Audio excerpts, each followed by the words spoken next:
Yeah.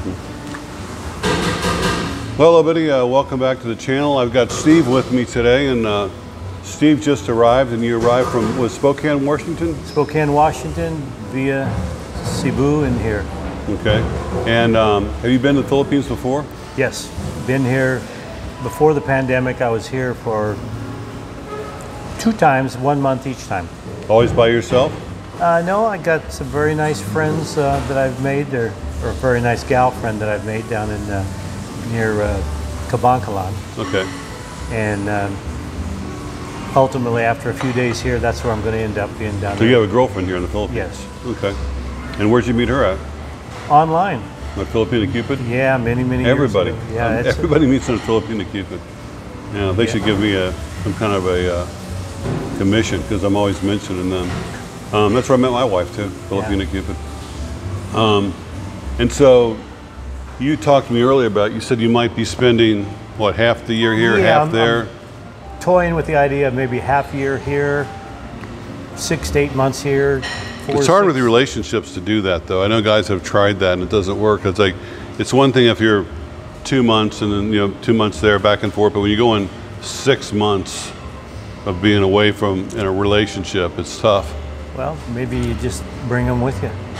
Yeah, they do that too. Yeah, I mean it's. You guys get married, but. Yeah, I understand that part of it. Have you thought about that, getting married? Yeah, I've thought about it. Yeah. So I had no intention of ever getting married again. Never even thought, I wasn't even going to date when I came here. And here I am married, happily. It's hard to not think about when you see all the beautiful people in this country.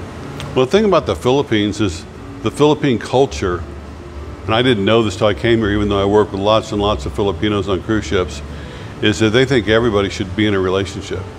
It's like when I first arrived here in Cebu, I remember at the hotel, what are you doing here? Do you have a girlfriend? Do you have a wife? The bellboys asking me that. At the mall, girls were coming and asking if I had a girlfriend, had a wife while I was here. And then once I actually moved to Dumaguete, people coming and asking, so, do you have a girlfriend? Well, why not? Well, I've got a sister, I've got a cousin, I've got an aunt, wanting to hook you up, and want to match you up with people. And so I was like just trying to survive. And then, the next thing you know, you start dating because it's kind of almost pushed on you. Yeah, I understand that part, because even when I was at the hotel in Cebu for a couple of days, I had the bell captains and the security people and wanting to know, are you single? Do you want to meet somebody? You're right. But I think the culture is such that it's so friendly that they just. How old is the girl that you met? 46. Okay. Yeah. That's a good age. Yeah. A little more. Does she have children? Does she have children? She's got one son that's already up in the Philippine Army. He's grown up. He's 19 years old, 20 years old now, I think. Yeah, it seems to be two groups of guys. Like some guys come here and they go right after the younger girls because they can, and it's just a novelty, I guess. And then they find out that they have nothing in common, and it's hard to keep up with a girl that age. And then there's other guys that are more sensible, like you, and they end up with someone in their 30s or 40s, and you have more in common, and it's, the age gap isn't so big. I mean, she's worked overseas. She knows a little bit about some of the things that go on around the world, and she's a little more, I guess you could say, mature than some of the really young ones. Where'd she work overseas? She was in Dubai and Hong Kong. That's a common place, Dubai. A lot of foreign workers over there. A lot of domestic workers there. Yeah. Well, that's good too, because she's traveled. Yeah, she's seen a few places. Yeah, so I know guys that have met girls and gotten married and taken back to America or back to Australia, and everything's worked out fine. I've also known ones that have gone back, and when they actually moved to America, she became, I guess, Americanized, you call it, and the relationship didn't work out. But that's a small percentage, really. Most of them seems to work out. But can you see yourself? I mean, you said you're 70, right? 70. So you're 70. You see yourself, though, could actually, it's late in life to just all of a sudden move to another country. And what does your family think about it? They even know you're even considering it? Yes. They do? I got 2 children, and they both know that.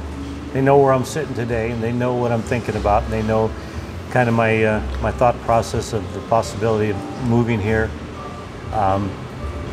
They're not totally on board with me being far away for long periods of time, but both of them are very supportive. So my daughter and my son very supportive. In fact, my kids already sent me messages after I sent them some pictures from over here, and they're like, wow, beautiful, enjoy yourself.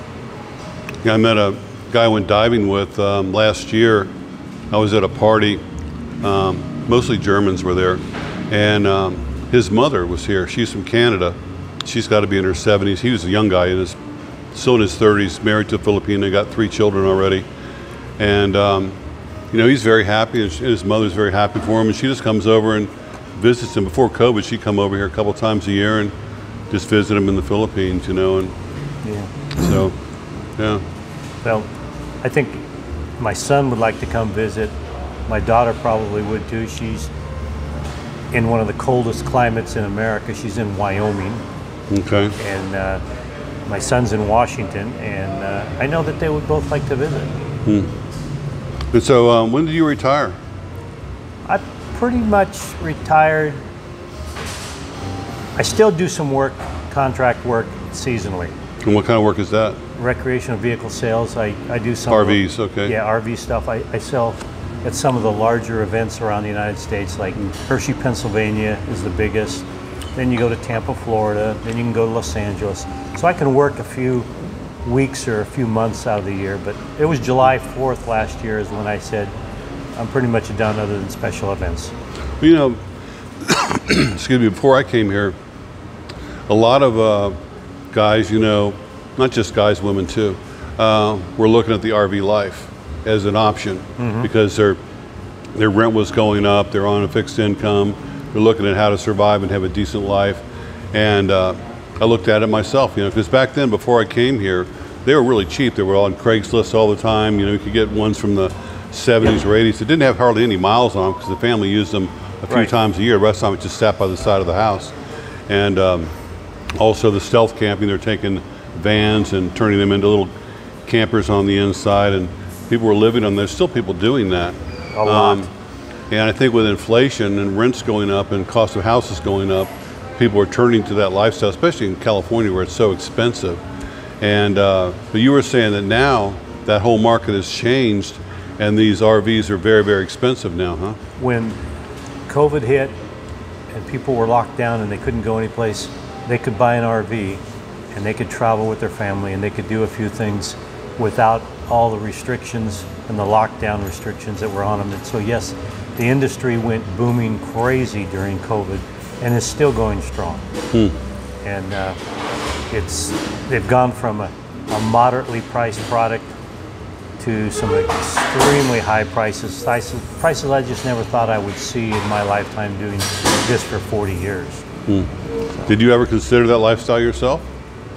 I mean, you must have seen some cool ones. I enjoyed that lifestyle myself. I lived it for quite a few years. I mean, I would, like I told you, I travel seasonally. I'd travel from the Pacific Northwest down to the deserts of the Southwest.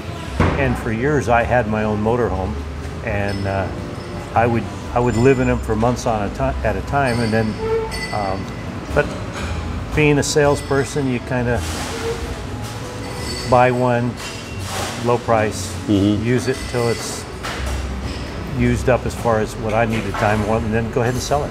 You've been there, done that? Been there, done that, and probably got too many t-shirts. So how long are you going to stay here this time? I'm pretty much gearing my mind up to 2 months. I think I'm going to do the 30-day extension after my first tourist visa expires. And then you're going to go back to America? And I'm going to go back to America and reorganize some of my thoughts and what's gone on here, and see how I might want to make the change and do something a little more permanent here. Let's say it's funny, a lot of the guys that I've been meeting lately are just testing the waters. They're here just kind of seeing what it's like. They've watched some YouTube videos. Maybe they've been here once or twice. They just kind of want to check it out, spend a month or two here and then decide, but they're kind of on the fence. Well, I'd say most of the guys I've met the last month are on the fence. They haven't decided yet.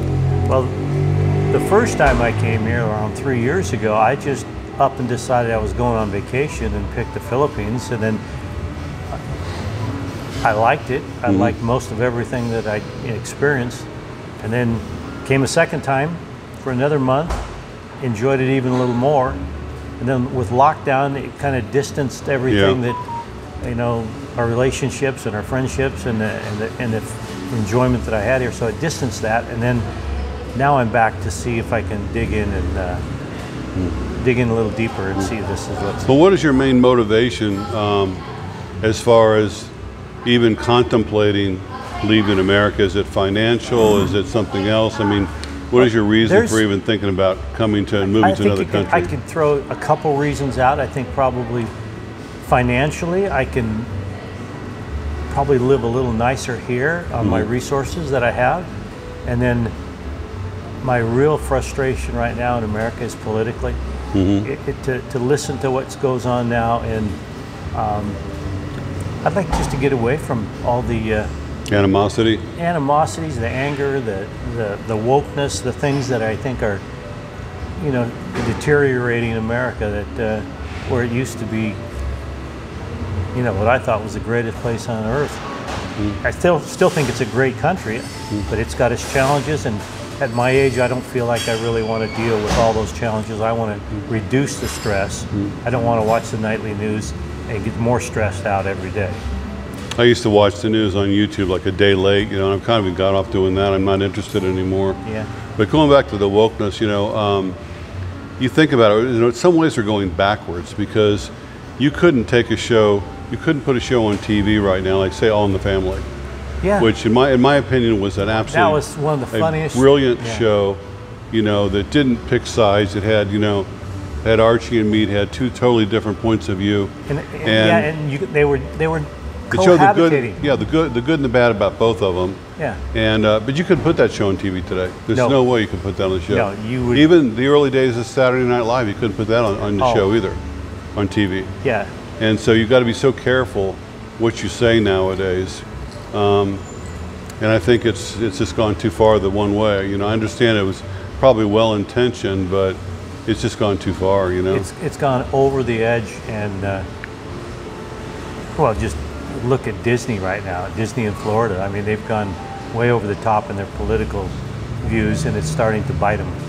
And I think it's going to hurt them even more. I know nothing about that, but you know, it's the president of Disney in Florida there. Has got to the point where he's so political in his speaking. I think he's going to make a mistake as a CEO, because a CEO isn't supposed to be that political about his running his business, in my opinion. Well, it used to be like, for example, you know, talk shows like, let's say Johnny Carson, somebody like that. Nobody even knew what political party they voted for, who they voted for, and that was true with a lot of the main celebrities back then in the 70s. You know, they didn't talk about it. They had people from both sides on, but they never voiced their opinions about that. They kept it for their close friends and confidants and family. Their jokes and everything were jokes of the day. Yeah, and it didn't matter who was in office. Yeah, they made fun of both. Yeah, you know, they made fun of both. But it's different now. It's different. I still watch reruns of the Carson show just because it's better than watching anything that's going on. In most of the. You forget how good he was. Yeah. Well, you know, it's really nice talking to you, and I hope things work out for you, and you decide to stay. Yeah, I appreciate a chance to visit with you and talk with you as well. Yeah, my pleasure. I love meeting my subscribers. So, best of luck to you, and hope to see you back here. Thank you, Mark.